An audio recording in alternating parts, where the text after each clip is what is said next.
Hi mga ka-vibes! Welcome back to our travel channel. Honey, we travel the world. Okay, so nandito tayo ngayon sa Through Digital Park, dito sa may south part ng Sukhumvit. Sukhumvit. How to Bangkok. spell. Sukhumvit. Yan. So, eto na. Makikita nyo ngayon dito sa video ang ating digital trees. Digital trees. Eto sa ground floor to. Oo, yan. So, si Honey Tulalay. So, yung digital trees, para silang art installations na parang puno, pero instead of leaves, digital panels siya na nagpapalit-palit ng ilaw tsaka patterns. yan, di ba? Sobrang social. So, Futuristic. yes, futuristic yung garden. Actually, pag tiningnan mo talaga siya, kala mo totoong, totoong nakatingin ka sa sky, tapos kala mo talagang may hangin, di ba? Kasi itong True Digital Park, siya, Southeast Asia's largest tech and startup hub.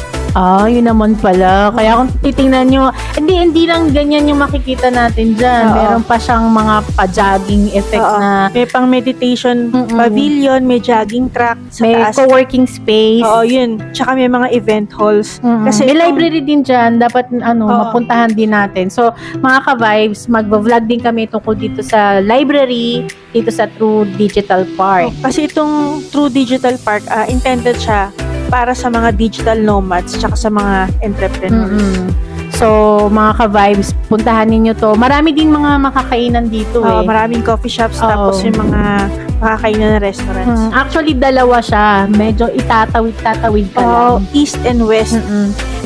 Meron din dog park dito and outdoor area.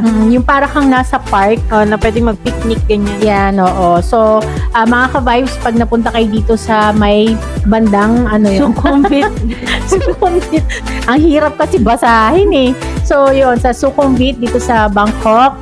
And, i-try ninyo pumunta dito sa True Digital Park. Mm-mm. And thank you nga pala, mga ka-vibes, sa support ninyo. Thank you for watching. Thank you for watching. And please, share nyo naman yung video namin. Thank you. Bye-bye. Bye-bye. Ingat.